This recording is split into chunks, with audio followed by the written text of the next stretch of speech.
안녕하십니까. 이번 시간에는 제가 쓴 사랑을 위한 시라는 시를 소개하는 시간을 갖겠습니다. 한 사람을 위해서 그 큰 뜻을 설하셨던 이의 위대한 마음 속에서 저는 겸허할 수밖에 없었습니다. 그것이 저의 인생에 도움이 된 줄 아셨던 이의 마음을 저는 이제는 깨닫습니다. 그의 선한 행동 속에서 죄에서 벗어나는 것이 도움이 됨을 비로소 저는 느끼게 되었습니다. 너는 죄를 짓는 것이 너 자신을 위함이 아니니라 라고 마치 이야기하시는 듯한 그 마음의 가치를 저는 몰랐답니다.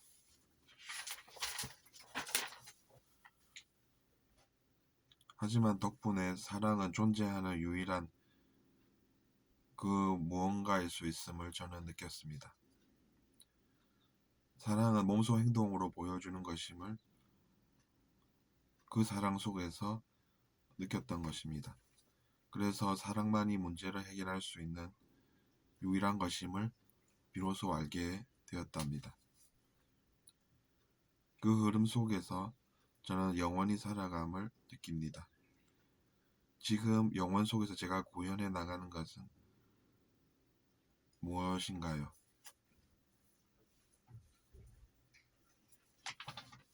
이렇게 써본 시였습니다.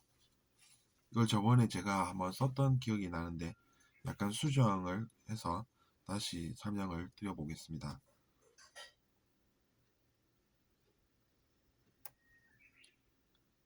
한 사람을 위해서 큰 뜻을 설하시는 그런 분을 우리가 스승님이라고 부릅니다. 그러니까 한 사람이라도 그 사람의 인생이 바뀌는 그런 행동을 하시는 그 마음 속에서 욕심이 아닌 순수한 사랑을 배울 수가 있습니다. 그래서 저는 한때 어떤 체험을 했냐면 그것도 하나의 영적 체험인데 이제 저의 먼 과거를 느껴본 것이죠. 저는 윤회를 믿습니다. 그것은 제가 느꼈던 것이 있기 때문에 당연히 합리적으로 그런 것입니다.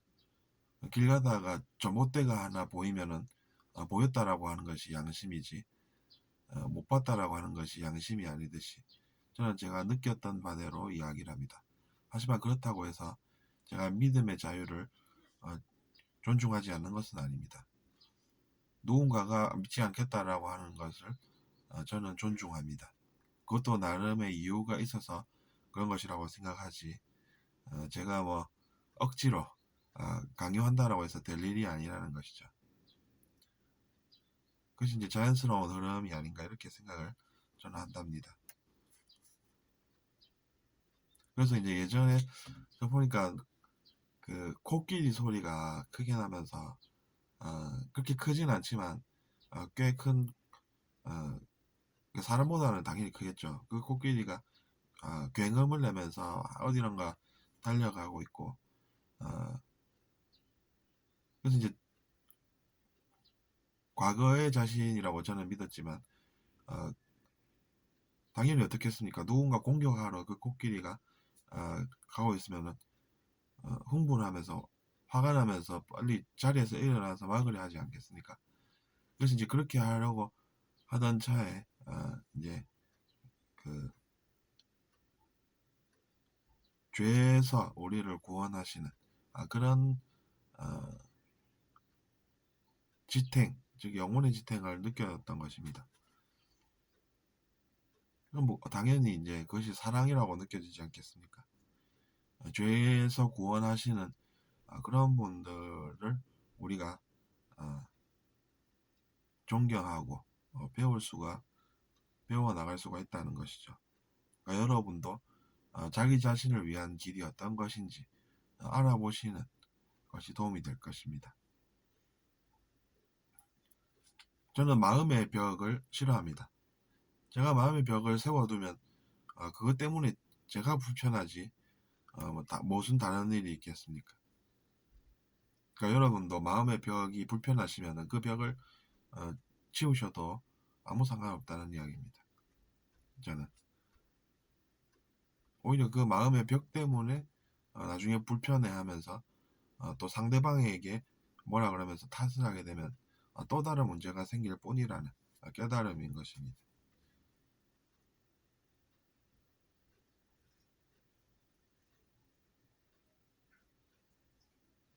그러니까 뭐 누군가가 코끼리를 일부러 풀어놓았다는 것이죠. 공격을 하려고. 그러니까 당연히 이제 흥분하면서 일어나려던 차에 이제 영혼의 지탱을 느끼면서 아, 너는 죄를 짓는 것이 너 자신을 위함이 아니니라 이렇게 이야기하시는 듯한 그런 느낌을 받는다는 것이죠. 그래서 제가 만약에 그때 참지 못하고 누군가를 공격했다라고 쳐봅시다. 그러면 그것이 카르마가 되어서 미래에 또 다른 문제가 생길 것이라고 지금은 생각을 한답니다.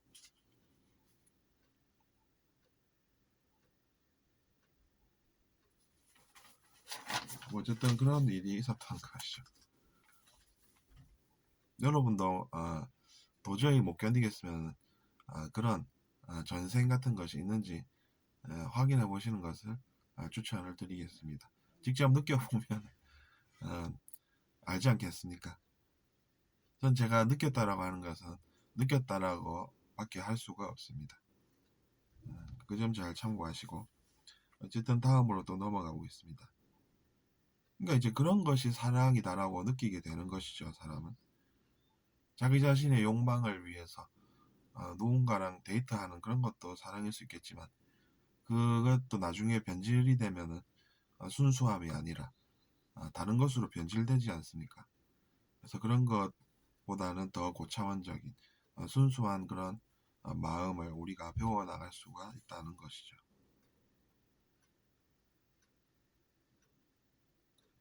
그래서 이제 지금 생각해보면 그렇습니다. 깨달음의 빛이라는 것도 사랑 속에서 의미가 생기는 것입니다. 그래서 우리가 열심히 책을 읽고 공부하는 과정도 있지만 언젠가는 사랑을 구현하는 어, 그 의식에 우리가 도달을 한다는 것이죠. 더 많이 배워갈수록. 그러니까 뭐 공부만 하면 된다 이런 것보다는 그 깨달음의 빛도 사랑 속의 의미가 더 크게 발생한다는 것이죠. 그러니까 여러분도 그렇게 생각하시겠지만 혹시나 해서 말씀을 드립니다. 결국에는 근데 이제 그 사랑을 배워 나가면서 우리가 성장하고 최근에는 이런 생각까지 저는 하게 된 것입니다.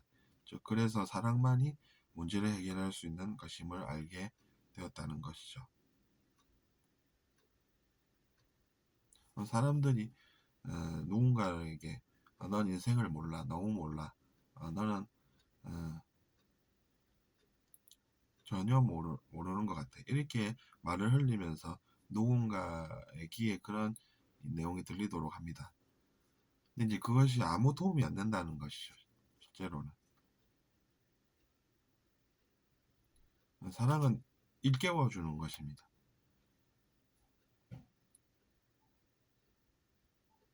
그렇기 때문에 그런 것이고 그렇다고 해서 그 사람들이 어, 그런 이야기를 하는 것을 못 참고 흥분해서 뭐라 그러면 그것도 어, 완전한 해결은 아니라는 것입니다. 그 사람들도 어, 사랑으로 일깨워서 도움을 줄 수 있다라는 것입니다. 그 사람 키워줘야지 이러면서 혼을 내는 그런 것은 또 다른 문제가 어, 생기는 것이라고 인식을 해서 역시나 사랑만이 문제를 해결할 수 있는 것임을 우리가 알게 되는 것입니다. 그런 여정을 가시는 분들은 언젠가는 나도 저런 것을 알 수 있겠구나 이렇게 생각하시는 것이 좋습니다.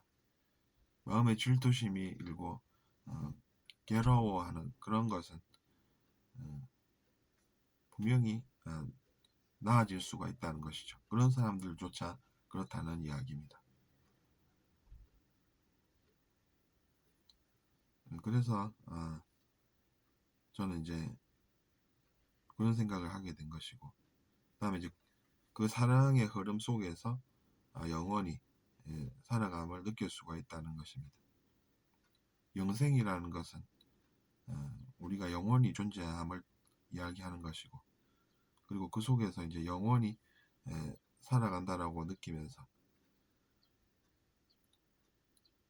그 흐름이라고 하는 것은 사랑의 흐름을 이야기하는 것이죠. 그러니까 여러분도 사랑받으시고 사랑을 행하시는 그런 삶이 기쁨을 주고 나쁜 무언가가 없는 즉 부작용이 없는 그런 상태를 경험할 수가 있다는 것입니다.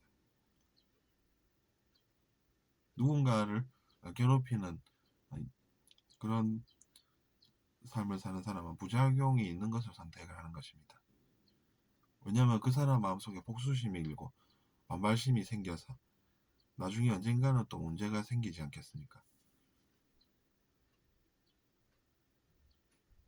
그래서 제가 마지막에 또 저는 지금 영원 속에서 제가 구현해 나가는 것은 무엇일까요? 이렇게 적었습니다.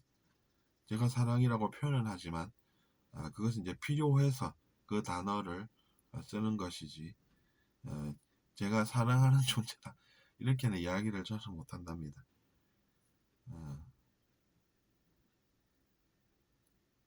저도 모르면서 한다는 것이죠.